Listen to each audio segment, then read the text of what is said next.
Hello everyone, आज हम पढ़ने वाले हैं रूट लॉकस। नेक्स्ट चैप्टर जो है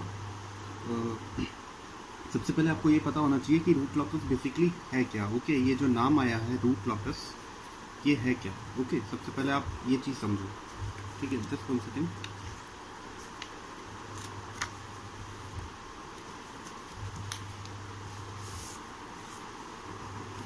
अब आप देखो, रूट लॉकस ये जो नाम है ये है क्या, पहले तो आप इस चीज़ को समझो। ओके, देखो, क्लोज लूप सिस्टम जो होता है, क्लोज लूप सिस्टम, अगर मैं क्लोज लूप सिस्टम के लिए कभी उसकी कैरेक्टरिस्टिक इक्वेशन देखूँ, ठीक है, तो कैसी होगी।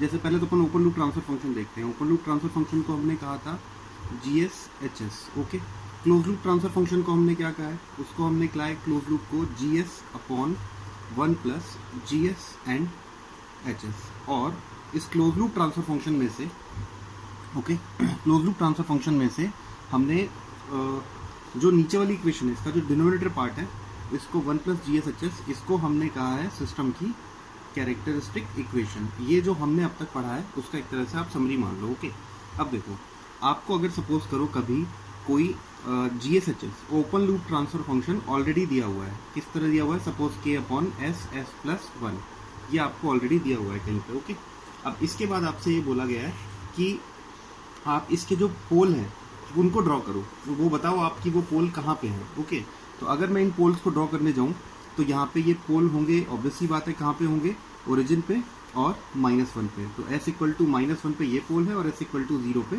ये पोल है, ये वाला पोल है ओरिजिन पे। ओके, ये ओपन लूप के पोल है। ओके, नेक्स्ट, क्लोज लूप के पोल नहीं है, ओपन लूप के पोल है। ओके, नेक्स्ट, अब अगर ये किसके लिए था, ओपन लूप के लिए, ये रियल एक्सेस सिग्मा और ये इमेजिनरी एक्सेस J⍵, और ये सिग्मा एक्चुअल में कौन सा है, GS/HS का रियल पार्ट। ओके, तो हम सिग्मा की जगह यहाँ पे ये भी लिख सकते थे, यहाँ पे सिग्मा इक्विवेलेंट है real part of GS/HS and J⍵, sorry इसको अपन J⍵ ना बोल के सिर्फ ओमेगा बोल दें, क्योंकि J लगते ही तो ऑलरेडी इमेजिनरी हो गया, तो हम कहेंगे omega is the imaginary part of GS and HS। Okay, देखो, इसके बाद आगे बढ़ते, अब हम बात कर रहे हैं क्लोज लूप की।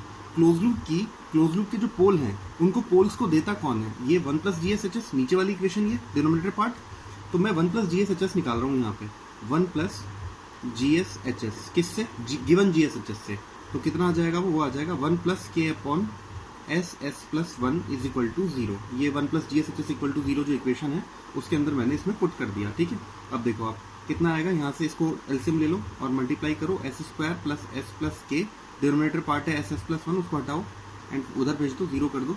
फाइनली अपने पास इक्वेशन आ गई। ये जो इक्वेशन है ये कौन सी इक्वेशन है, this is the characteristic equation for this system. इस सिस्टम के लिए कैरेक्टरिस्टिक इक्वेशन है। ओके, जो इसके पोल भी देने वाली है। अब इस यही तो देने वाली है इसके पोल, लेकिन यहाँ पे तो K की वैल्यू क्या है, वेरिएबल है। K तो चेंज हो सकता है, K तो कांस्टेंट है। अब K की रेंज क्या होती है, K की रेंज होती है 0 को इंक्लूड करते हुए up to infinity. Okay, even you can include the infinity. तो ये this is the range of K, ये K की रेंज है। अब K क्या है यहाँ पे, ये देखो K को आप ध्यान से सुनना, K क्या है, K है ओपन लूप का DC गेन, ओपन लूप का DC gain. Why it is open loop DC gain, क्योंकि देखो आप, अगर मैं इस GS/HS को लेके आऊँ, ये GS/HS जो है, अगर मैं इस GS/HS में ये पुट कर दूं कि limit S tending towards 0 S into GS/HS, याद करो किसका फॉर्मूला है, ये फॉर्मूला है KV का, वोल्ट KV हमने पढ़े थे, KP KV KA, तो KV जो कांस्टेंट होता है ये उसका फॉर्मूला है। अगर मैं इस सिस्टम के लिए गिवन GS/HS के लिए अगर मैं KV फाइंड आउट करूं तो देखो KV की वैल्यू आ जाएगी limit S tending towards 0 S into K upon SS+1 is equal to 0। S से S कैंसिल आउट हुआ, S को 0 पुट करो, sorry it's not equal to 0, आप यहाँ पे S को S 0 पुट करो और फाइनली आपके पास आ गया K। तो KV कितना आ गया आपके पास, KV आ गया K, ये KV की वैल्यू आ गई K। ओके, अब देखो आप, KV बिकॉज K आया है, तो ये K क्या है, ये K कब आया, जब आपने इसको 0 पुट किया, किसमें, ओपन लूप ट्रांसफर फंक्शन में। तो this is the DC gain, किसका, ओपन लूप का, this is open loop DC gain. Okay, open loop DC gain, ये बात आप ध्यान रखना। अब देखो, मैं इस कैरेक्टरिस्टिक इक्वेशन में जो हमारे पास आई थी, क्या आई थी characteristic equation, S² plus S plus K is equal to 0। इसके अंदर अब मैं K की डिफरेंट वैल्यू पुट करने वाला हूँ। ठीक है, तो K की वैल्यू इसमें मैंने सबसे पहले पुट की, K की वैल्यू मैंने सबसे पहले पुट की 0, ऐसा करने पे मेरे पास S square plus S is equal to 0 ये आया। इसको सॉल्व किया इस इक्वेशन को, क्वाड्रेटिक को, तो यहाँ से मेरे पास एस की दो वैल्यू आई, एक आया एस इक्वल टू 0 और एक आया एस इक्वल टू -1। ये मेरे पास पोल आ गए। अब ये किसके पोल है? आप याद करो ये कैरेक्टरिस्टिकेशन किसके लिए है? ये क्लोज लूप के लिए है। तो ये दो पोल भी किसके हैं? क्लोज लूप के ही आए हैं। ओके, तो ये क्लोज लूप के पोल है। नेक्स्ट, जब के की वैल्यू को 0.1 किया तो S square plus S equal to 0। जब हमने के की वैल्यू को 0.1 किया तो हमारे पास ये जो पोल हैं, ये पोल हमारे पास आ जाएंगे इन दो location, S square plus S plus 0.1 equal to 0 के की वैल्यू को। जब मैंने के की वैल्यू को इंक्रीज किया, 0.1 किया, तो अपने पास ये जो पोल है, ये पोल की लोकेशंस आ गई। ये आपके पास आ जाएगा -0.5, आप इसको सॉल्व कर लो कैलसी में डाल के, plus -0.5 under root of 0.6। Okay, so मैं एक एजम्पशन ले रहा हूँ कि ओके, मतलब एक अप्रॉक्स वैल्यू ले रहा हूँ जो एक्चुअल में अप्रॉक्स लगभग इतनी आएगी। तो एक वैल्यू तो आपके पास आ जाएगी लगभग एक वैल्यू आपके पास आ जाएगी अराउंड -0.2 के आसपास, और एक वैल्यू आपकी आ जाएगी -0.8 के आसपास। ये लगभग आपके पास वैल्यू आ जाएंगी। ओके, अब देखो आप इसके बाद में, अब इसके बाद के की वैल्यू को बढ़ा के हमने कितना कर दिया? 0.25, ठीक है, 1/4 कर दिया। ऐसा करने पे 1/4 करने पे 1.25 या 1/4 करने पे एस की लोकेशन आ जाएगी। एस पहले तो इक्वेशन बना लो, S square plus S plus 0.25 equal to 0, और आपके पास एस इज इक्वल टू कितना आ गया? ये आ गया plus minus 0. Sorry, not plus minus, this is I am writing here.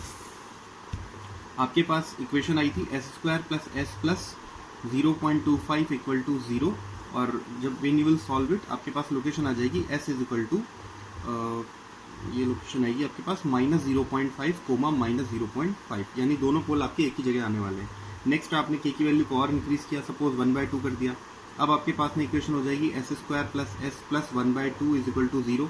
When you will solve it you will get approx S equal to -1/2 plus minus J, and आपके पास जो value आएंगी अप्रॉक्स 0.3 के आसपास कुछ आ रही है। ओके, आप चेक कर लेना इसे, ये ज़रूरी नहीं है एग्जैक्ट इतनी है, बट ये इमेजिनरी जो वैल्यू है, ये जितनी ऊपर पॉजिटिव रहेगी उतनी नीचे नेगेटिव भी रहेगी। ओके, मैं एक अप्रॉक्स लेके चल रहा हूँ, कुछ ऐसा आएगा। ओके, अब देखो आप, अब जितना अभी तक बन गया इसको प्लॉट करते हैं। देखो आपके पास शुरू में जब पोल है, आपके पास शुरू में पोल कहाँ पे आए? के की वैल्यू 0 के लिए पोल कहाँ पे आए? आपके पास 0 और -1 पे। तो आपका एक पोल तो है एस इक्वल टू 0 पे, और एक पोल है आपका एस इक्वल टू -1 पे, when you will have the value of K is equal to 0। Okay, next, हम रूट लॉकस पढ़ रहे हैं, बट एक बार अभी मैं रूट लॉकस स्टार्ट नहीं कर रहा हूँ। मैं आपको सिर्फ ये समझाना चाह रहा हूँ कि रूट लॉकस एक्चुअल में होता क्या है, और अगर ये जो आपको समझा रहा हूँ ये कंसेप्ट आप समझ गए तो आपके ये मान के चलो रूट लॉकस एक डायग्राम बनेगा। उस डायग्राम को बनाने के लिए कुछ रूल होंगे, वो रूल्स में से आधे रूल आपको ऑटोमेटिकली समझ में आ जाएंगे, उनको आपको बाय हार्ट करने की जरूरत नहीं होगी, रटने की जरूरत नहीं होगी, आप बहुत ईजिली उस चीज़ को समझ जाओगे। इसलिए ये जो प्रोसेस कर रहा हूँ ये इंपॉर्टेंट है, इसको समझ लो अच्छे से। ओके, नेक्स्ट है के की वैल्यू हमने नेक्स्ट क्या पुट की? 0.1। हमें के की वैल्यू किस रेंज में बढ़ानी थी? 0 से इन्फिनिटी तक। तो अभी तक हम तो 0.1 पे ही गए। 0.1 पे हमारे पोल कहाँ है? एक -0.2 पे, एक -0.8 पे। तो इसका मतलब ये जो पोल है ये तो आ गया -0.2 पे, और ये जो पोल है ये डेविएट होकर आ गया -0.8 पे। For the value of K 0.1, here also for the value of K 0.1। Okay, next, इसके बाद के की वैल्यू को हमने और कितना कर दिया था? 0.25। के की वैल्यू को 0.25 किया तो आपके पोल कहाँ पे आ गए? -0.5 -0.5। ओके, अब इन दोनों पोल्स को अगर हम ड्रॉ करें, जस्ट 1 सेकेंड। ओके, सो हम इन दोनों को ड्रॉ कर देते हैं। ये दोनों के दोनों पोल हमारे कहाँ पे आ गए? ये लोकेशन हो गई हमारे पास पे -0.5 फॉर द वैल्यू ऑफ के 0.25। ओके, इसके बाद आपने के की वैल्यू को और इंक्रीज किया 0.25 से 1/2 कर दिया, तब आपके पास एक पोल कहाँ चला गया? -1/2। देखो ये इतना -1/2 है, उसके बाद रियल तो ये है और इमेजिनरी कितना है? ऊपर j 0.3। तो एक पोल तो चला गया ऊपर 0.3 पे, और एक पोल चला गया उतना ही -j 0.3 पे, यानी एक पोल ऊपर चला गया, एक पोल नीचे चला गया। इसके बाद अगर आप के की वैल्यू को और बढ़ाओगे, सपोज आपने के की वैल्यू को 1 कर दिया, 2 कर दिया, 3 कर दिया, इनफाइनाइट कर दिया, यू विल सी आपके पोल इस तरीके से ऊपर जाते चले जाएंगे, लाइक दैट। एक पोल और ऊपर, एक पोल और ऊपर। अब अगर मैं इस पूरे के पूरे डायग्राम को निकाल के लाऊं यहाँ से और दोबारा ड्रॉ करूँ, तो आप एक चीज़ देखना कैसा क्या डायग्राम बन रहा है। शुरुआत में पोल आपका यहाँ था, एक पोल यहाँ था -1 पे, एक पोल 0 पे, फिर ये पोल थोड़ा इधर आया, ये थोड़ा इधर, ये और थोड़ा इधर आया, ये और थोड़ा इधर, फाइनली ये दोनों एक दूसरे के साथ यहाँ पे -1/2 पे आ गए, ठीक है। इसके बाद एक पोल ऊपर चला गया, एक पोल नीचे, फिर एक पोल और ऊपर, एक पोल और नीचे। तो आप अगर अब इस पूरे डायग्राम में ये फाइनली ये पोल ऊपर जाता जा रहा है, ये नीचे जाता जा रहा है। तो अब अगर आप इस पूरे को जोड़ देंगे, अगर आप इस पूरे को जोड़ देंगे, तो जैसे आप अगर सिंपली आप बात करो कि लाइक ये लोकस, मैं बात इसकी कर रहा हूँ, लोकस। ये लोकस क्या होता है? Locus is basically path. Okay, किसका पाथ? रूट्स का पाथ। ये रूट ही तो निकाल रहे हैं हम, क्वाड्रेटिक के रूट्स ही तो निकाले हैं हमने। तो बेसिकली ये जो क्वाड्रेटिक के रूट्स हैं, ये जो इसके क्वाड्रेटिक के रूट्स क्या दे रहे हैं? ये क्लोज लूप के पोल दे रहे हैं। तो बेसिकली क्लोज लूप के पोल, अब मैं आपको यहाँ दोबारा लिख के बता रहा हूँ, रूट लोकस। ये रूट्स किसके? क्वाड्रेटिक के। क्वाड्रेटिक किसकी थी? क्लोज लूप के पोल दे रही थी। ओके, कैरेक्टरिस्टिफिकेशन थी। तो ये रूट्स जो हैं ये किसके हैं? ये रूट्स हैं क्लोज लूप के पोल। तो क्लोज लूप के पोल्स का क्या? लोकस। तो क्लोज लूप के पोल्स का क्या? क्लोज लूप के पोल्स का पाथ। आई होप ये समझ में आया हो। तो देखो, क्लोज लूप के पोल्स मूव होते हैं, किसके लिए मूव कर रहे हैं? ये क्या वेरी करने पे ये मूव कर रहे हैं? के वेरी करने पे, के को 0.1, के को 0.25। तो हम अब रूट लॉकस क्या होता है, अगर मैं इस बात की डेफिनेशन अगर आपको बताना चाहूँ तो एक सिंपल सा डेफिनेशन बनेगा। What is root locus? This is the close loop pole path. ये क्लोज लूप के पोल्स का पाथ है, फॉर विच जब आपका के क्या है यहाँ पे? के है आपका ओपन लूप का डीसी गेन। अगर जब आप इसको वेरी करते हो, for the variation in the open loop DC gain, what will be the path? जो भी आपके पास पाथ होगा, किसका? क्लोज लूप के पोल्स का, उस पाथ को आप क्या कहोगे? रूट लॉकस। उस डायग्राम को आप क्या कहोगे? रूट लॉकस। तो आई होप ये चीज़ आप समझे हो।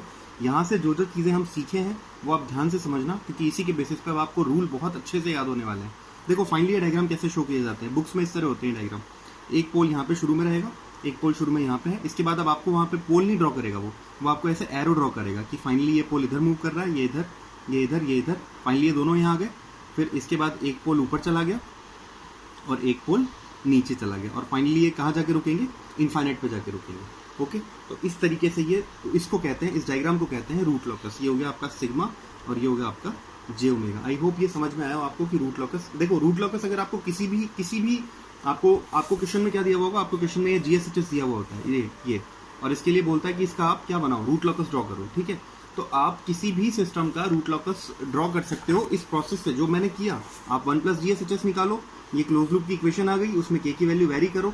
लेकिन अगर सपोज करो ये तो क्वाड्रेटिक थी, तो इसको तो हम मैनुअली भी कर सकते हैं। अपने पास फॉर्मूला भी होता है -b + -√b² - 4ac, उससे अपन मैनुअली भी इसको कर सकते हैं। बट अगर सपोज करो, और अगर इस क्वाड्रेटिक इक्वेशन का सपोज अगर यहाँ पे नीचे 4 पोल हो, ओके 4 हो, टोटल 4 पोल हो, तो यहाँ पे इस क्वाड्रेटिक ये जो इक्वेशन आएगी इसका ऑर्डर क्या आएगा? ऑर्डर 4। और उस केस में मैनुअली फैक्टराइज करना बहुत हार्ड हो जाएगा। आपको हर बार कैलसी से पोल निकालने पड़ेंगे, आप हर एक बार उसको पुट करोगे and it will take a lot much time. तो इससे बेटर है कि अगर एक अप्रॉक्सीमेटेड डायग्राम बनाना है तो उसके लिए हमें कुछ रूल्स पता हो, जिससे हम किसी भी सिस्टम का फाइनली ये डायग्राम रूट लॉकस का जो डायग्राम्स है पता लगा पाएं। अच्छा, ये डायग्राम हम बना क्यों रहे? आप याद करो राउथ-हर्विट्ज़ के थ्रू हमने क्या किया? राउथ-हर्विट्ज़ के थ्रू हमने ये देखा कि क्लोज लूप के कितने पोल राइट हैंड साइड पे चले गए। यही हम कर रहे थे बार बार।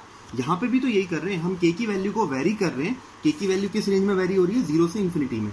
तो के की वैल्यू शुरू में यहाँ पे कितनी थी? 0, और यहाँ पे भी कितनी थी? 0। अब आप देखो ये जो ओपन लूप सिस्टम है, इस ओपन लूप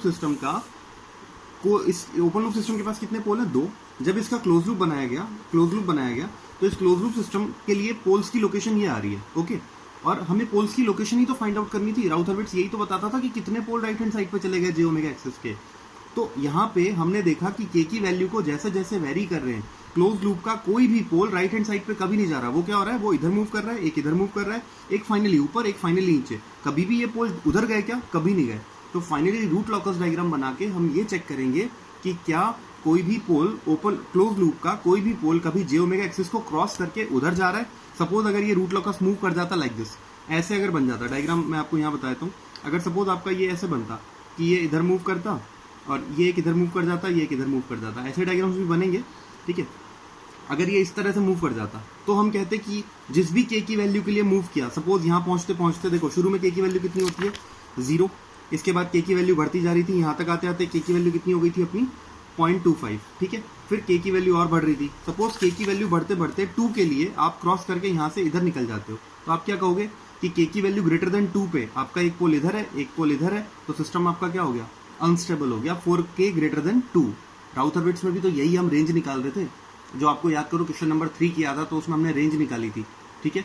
तो सेम उसी वे में यहाँ पे रूट लॉकस के की रेंज देगा और या फिर आप कहो तो सिस्टम की स्टेबिलिटी को डिफाइन करेगा। ओके, तो दिस इज रूट लॉकस। अब इसके बेसिस पे अब हम आगे बढ़ रहे हैं जो हमने ये पढ़ा अभी तक, और अब मैं आपको बता रहा हूँ कि रूट लॉकस ड्रॉ करना होता है किसी भी सिस्टम का तो उसके रूल्स क्या होते हैं। ओके, वो समझो। तो basically this is rules for root locus. Okay, root locus draw करना है अगर आपको किसी भी सिस्टम का, तो उसके रूल्स क्या होते हैं ये अब हम समझने वाले हैं, ठीक है। देखो, सबसे पहला रूल क्या होता है? सबसे पहला रूल है ओरिजिनेशन पॉइंट, कि रूट लॉकस स्टार्ट कहाँ से होता है, ठीक है। तो ये बहुत सिंपल है आपको समझना, ठीक है, क्योंकि आप ये चीज़ अब समझ चुके हो। देखो यहाँ पे, देखो यहाँ पे ये अपने पास, मैं एग्जांपल को यहीं पे बताता हूँ। GSHS जो हमें दिया हुआ था थोड़ी देर पहले, जो हमारे पास एग्जांपल था वो क्या था? वो एग्जांपल था K/S+1, दिस वन ये एग्जांपल था।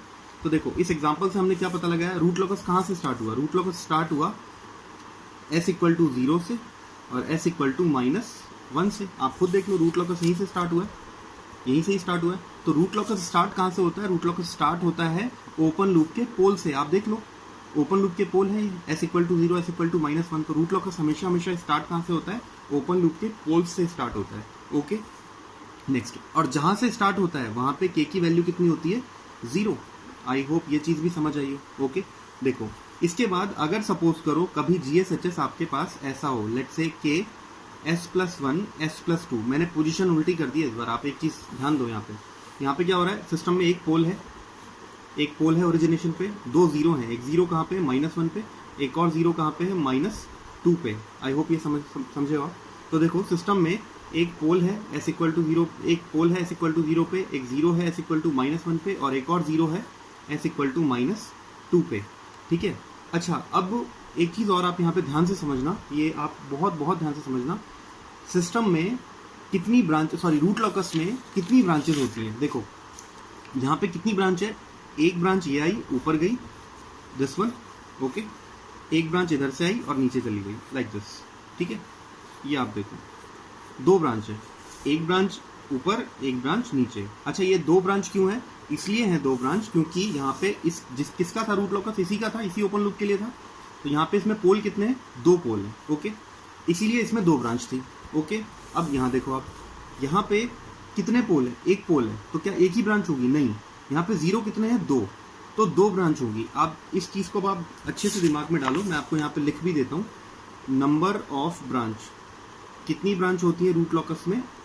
Number of pole, that is equals to number of pole और जीरो, ठीक है, और zero whichever is greater, ठीक है। जो भी ज्यादा होगा, नंबर ऑफ पोल या नंबर ऑफ जीरो में से, किसमें? ओपन लूप के ट्रांसफर फंक्शन में। नंबर ऑफ पोल या जीरो किसमें? ओपन लूप के ट्रांसफर फंक्शन में। जैसे यहाँ पे इसके पास में 2 पोल थे, पोल ज्यादा है, जीरो तो एक भी नहीं है ना, यहाँ पे 2 पोल हैं तो 2 ब्रांच बनी। ये जो 2 ब्रांच बनी अपन ने देखी, इसमें कितने पोल हैं? इसमें एक पोल है बट जीरो 2 हैं, तो 2 ब्रांच बनने वाली है। नंबर ओपन लूप पोल या ओपन लूप जीरो, जो भी ज्यादा होता है वो उसी के इक्वल क्या बनती है? अपने पास ब्रांच बनती है। ऐसे क्वेश्चन गेट में आते हैं, ES में आते हैं, तो आप इस चीज को ध्यान रखना अच्छे से। ओके, नेक्स्ट देखते हैं आगे। अच्छा, तो यहाँ पे भी यहीं से स्टार्ट होना है, तो K=0 पे एक तो यहाँ से स्टार्ट होगा इस पोल से, और कहाँ से स्टार्ट होगा? क्या एक और पोल है?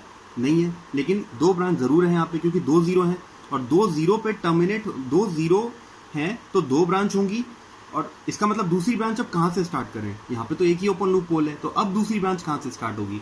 तो ये चीज आप ध्यान रखना, जब भी आपके पास में फाइनाइट पोल नहीं हो, जैसे यहाँ पे आपके पास में ये आपके पास सिंगल पोल है यहाँ पे, तो अब वो दूसरी ब्रांच कहाँ से स्टार्ट होने वाली है? तो उसके लिए मैं आपको एक चीज बता रहा हूँ, ध्यान से समझना।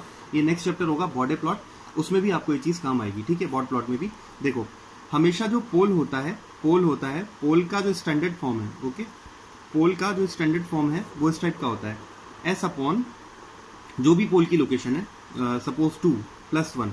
ओके, जैसे ये अगर मैं इस पोल की बात करूं तो ये पोल कहाँ पे लाई करेगा? -2 पे। ओके, क्योंकि S+2, आप इसको एलसीएम ले लो, S+2/2, 2 उधर जाके 0 हो जाएगा, एंड S=-2, ठीक है। ये पोल की स्टैंडर्ड फॉर्म है। हमेशा पोल की जो लोकेशन होती है उसको उसके नीचे शो करते हैं, ये स्टैंडर्ड फॉर्म है। हमेशा आप ऐसे हम शो नहीं करते हैं, बट स्टैंडर्ड अगर फॉर्म दिखानी है तो इस तरह दिखाएंगे। ओके, नेक्स्ट, जीरो का स्टैंडर्ड फॉर्म क्या होता है? जीरो का स्टैंडर्ड फॉर्म होगा, सॉरी ये पोल का स्टैंडर्ड फॉर्म ऐसे नहीं होगा, 1 अपॉन में होगा क्योंकि पोल हमेशा नीचे लाई करता है, तो 1 अपॉन। अच्छा जीरो का स्टैंडर्ड फॉर्म, जीरो का standard form s+2 upon 1 and s+2 s/2 + 1 and divided by 1। देखो जीरो ऊपर होता है, न्यूमरेटर पार्ट में होता है, तो ऐसे ही शो करोगे। यहाँ पे जीरो कहाँ लाई कर रहा है? अगेन -2 पे। ओके, तो अब आप एक चीज ध्यान से देखो, अगर मैं कभी आपको लिख रहा हूँ इस तरीके से s अपॉन इन्फिनिटी +1 और सपोज ये एक पोल है, ये अगर आपको मैं एक पोल शो कर रहा हूँ और वो इस तरीके से लाइक दैट, तो यहाँ पे ये पोल कहाँ लाई कर रहा है? इनफाइनाइट पे, और ये कोई प्रॉब्लम नहीं करेगा यहाँ पे क्योंकि s upon infinity that is 0, 0 + 1, तो अल्टीमेटली ये सॉल्व होकर क्या आने वाला है? 1/1 यही आने वाला है। तो अब देखो यहाँ पे अगर मैं इसके साथ ये लिख दूँ s अपॉन इन्फिनिटी +1, तो 0, ये तो 0 हो जाएगा, 0 + 1 1, ओवरऑल 1 और s × 1 s, तो कोई फर्क नहीं पड़ा इस पे यहाँ। लेकिन यहाँ से हमने क्या शो कर दिया कि एक पोल तो कहाँ पे है? ओरिजिन पे है, और एक और पोल कहाँ पे है? इनफाइनाइट पे है। तो जो हम बात कर रहे थे कि रूट लॉकस कहाँ से स्टार्ट होता है? हमेशा ओपन लूप के पोल से।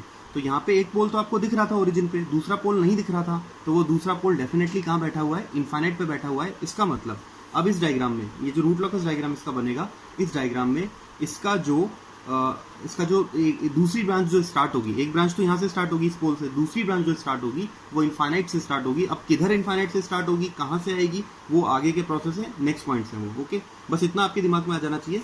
अब देखो फाइनल आप अगर मैं इसका समरी बोलूँ जो हमने पढ़ा, तो वो ये हो जाएगा कि जो ओरिजिनेशन पॉइंट होता है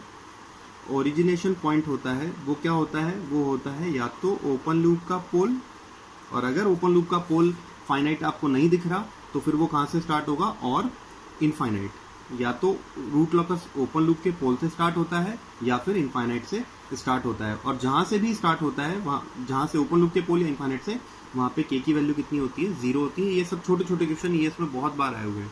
ओके, आई होप ये पहला पॉइंट समझ में आया हो। नेक्स्ट आते हैं टर्मिनेशन पॉइंट पे। Second is the termination point.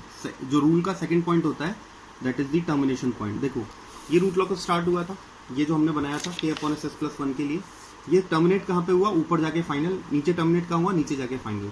तो आप खुद सोचो ये टर्मिनेट कहाँ पे हो रहा है। मैं अगर इसको यहाँ पे टर्मिनेशन पॉइंट मान लो, ये मान लेता हूँ, तो फाइनली ये जा रहा होगा, देखो ये -1/2 प्लस -j0.3 पे यहाँ पहुंचा, फिर ऊपर जाता जा रहा है, तो -1/2 रियल थोड़ी चेंज हो रहा है। तो इसका लोकेशन क्या रहेगा? -1/2, ये तो -1/2 ही है, प्लस j इन्फिनिटी, और इतना ही ये नीचे चला गया, तो ये लोकेशन क्या हो गई? -1/2 - j इन्फिनिटी। ओके, यही हुआ। अच्छा, यहाँ पहुँचते पहुँचते k की वैल्यू क्या हो चुकी होगी? k की वैल्यू बढ़ते इनफाइनाइट हुई होगी, तभी तो ये रूट्स आए हैं। यानी यहाँ पे k की वैल्यू कितनी है? इनफाइनाइट, और यहाँ पे भी k की वैल्यू कितनी है? इनफाइनाइट। ये चीज़ समझ आई? अच्छा, इस लोकेशन को मैं फाइनली देखो -1/2 प्लस j इन्फिनिटी, तो बिल्कुल टॉप मोस्ट लोकेशन ले ली, तो मैं इसको नियरली मान सकता हूँ इनफाइनाइट पे, ये इसको भी मान सकता हूँ, ये भी माइनस इनफाइनाइट पे, या ये भी इनफाइनाइट पे ही बैठा हुआ है। तो अब देखो आपको टर्मिनेशन पॉइंट समझाता हूँ मैं। हमारे पास GSHS था जिसके लिए हमने ये बनाया है, ये इसके लिए GSHS क्या था? GSHS था k/s+1, यही था। दो पोल थे, एक s = 0 पे, एक s = -1 पे, और दोनों टर्मिनेट कहाँ हो गए? इनफाइनाइट पे जाके। वो इसलिए हुए हैं, ध्यान से समझना आप, वो इसलिए हुए हैं क्योंकि यहाँ पे 2 0 हैं सिस्टम में, लेकिन वो दोनों कहाँ बैठे हुए हैं? इनफाइनाइट पे, जो भी हमने थोड़ी देर पहले पढ़ा स्टैंडर्ड फॉर्म। तो वो दोनों 0 हमें दिख ही नहीं दिख रहे, तो ऑब्वियसली बात है सिस्टम में वो दोनों 0 कहाँ होंगे? इनफाइनाइट पे होंगे। आप एक और चीज़ यहाँ पे अच्छे से दिमाग में डाल लो, किसी भी सिस्टम में नंबर ऑफ पोल हमेशा इक्वल होते हैं नंबर ऑफ 0 के, ये हमेशा इक्वल होंगे। ओके, अब जैसे यहाँ पे 2 पोल तो थे, 2 0 थे ही नहीं, इसमें 2 0 थोड़ी दिख रहे थे आपको, तो वो कहाँ पे है? इसका मतलब वो दोनों इनफाइनाइट पे हैं। और रूट लॉकस हमेशा टर्मिनेट कहाँ पे होता है? ये हमेशा टर्मिनेट होता है ओपन लूप के 0 पे, या ठीक है, यहाँ पे दोनों 0 कहाँ बैठे हुए थे? इनफाइनाइट पे। देखो जैसे एक और क्वेश्चन दिया था अपन ने, ये वाला k/s+2 s+1 s+2 upon s, यही था। तो यहाँ पे ये दोनों 2 0 कहाँ बैठे हुए हैं? एक -1 पे, एक -2 पे। तो रूट लॉकस इसका जो भी बनेगा वो फाइनली इन -1 -2 पे टर्मिनेट होगा, फाइनली यहाँ पे जाके एंड करेगा। तो ये तो फाइनाइट 0 थे ना, तो ये तो दिख रहे थे सिस्टम में, बट ये वाला जैसे क्वेश्चन है इसमें तो 0 नहीं दिख रहे ना, तो इसका मतलब वो कहाँ लाई कर रहा है? वो लाई कर रहा है इनफाइनाइट पे दोनों, और इसीलिए फाइनली रूट लॉकस कहाँ टर्मिनेट हुआ? इनफाइनाइट पे जाके। तो ये चीज़ आपको समझ में आई हो, रूट लॉकस कहाँ टर्मिनेट होता है? ओपन लूप के 0 पे या फिर इनफाइनाइट पे, ठीक है। और जहाँ पे भी टर्मिनेट होता है वहाँ पे के की वैल्यू क्या होती है, इनफाइनाइट होती है। आई होप ये चीज़ क्लियर हुई हो, ठीक है। तो देखो इस वीडियो को एक बार मैं अभी यहीं पे एंड कर रहा हूँ, ओके। नेक्स्ट वीडियो में आपको इसके अगले रूल से अब अपन स्टार्ट करेंगे, ओके।